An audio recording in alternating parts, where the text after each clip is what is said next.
trường là phường Thắng Lợi với Tân Lợi. Có những điều 2 xe. Hôm qua cái gì kìa?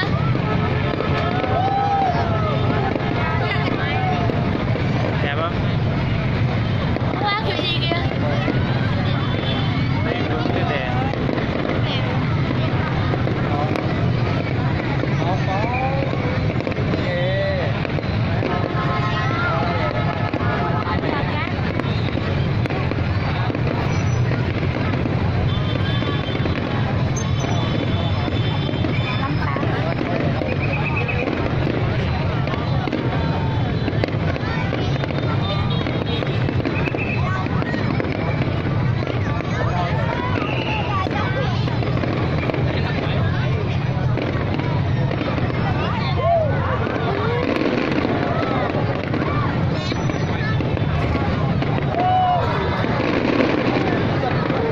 Quá đẹp.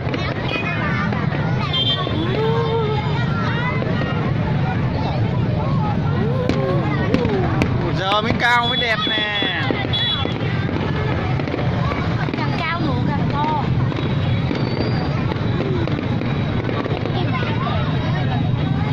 Ui, chạy sao? Rơi xuống. Ôi, rơi xuống.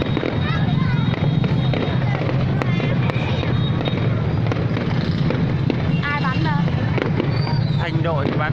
Ai? Mấy chú bộ đội ở thành đội này.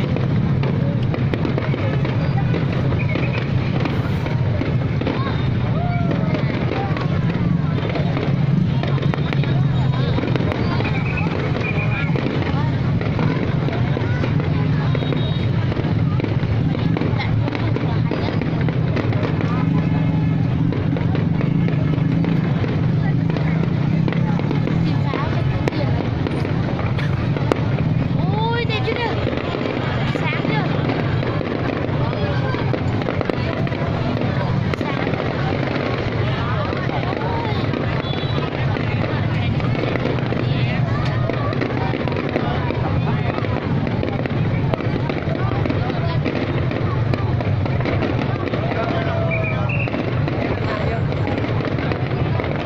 Khói nghỉ trời. Hôm nay khói về phía bên kia. Năm ngoái là khói về đây đúng không?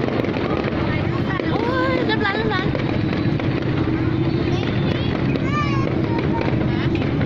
Lấp lánh kìa. Anh nhìn trên điện thoại nó cũng là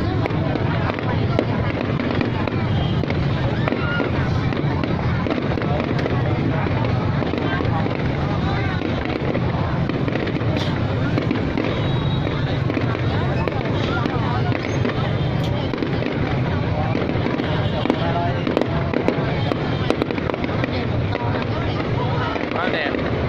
Đẹp ghê.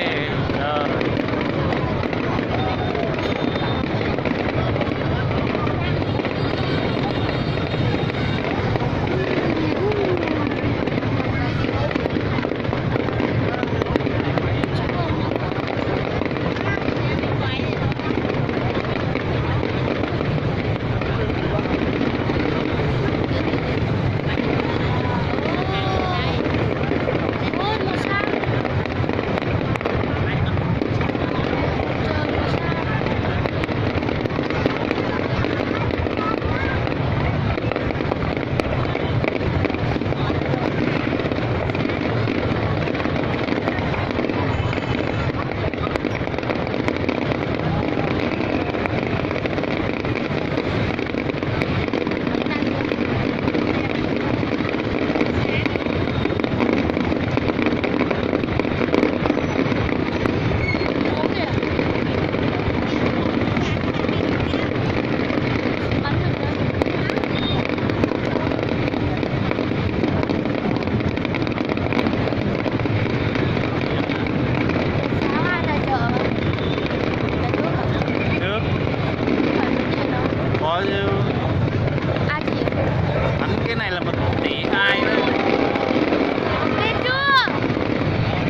đấy, sắp cuối rồi. Sắp cuối rồi.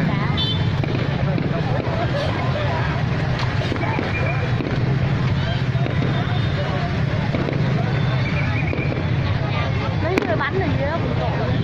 Sao tội? Còn loạt cuối nữa này.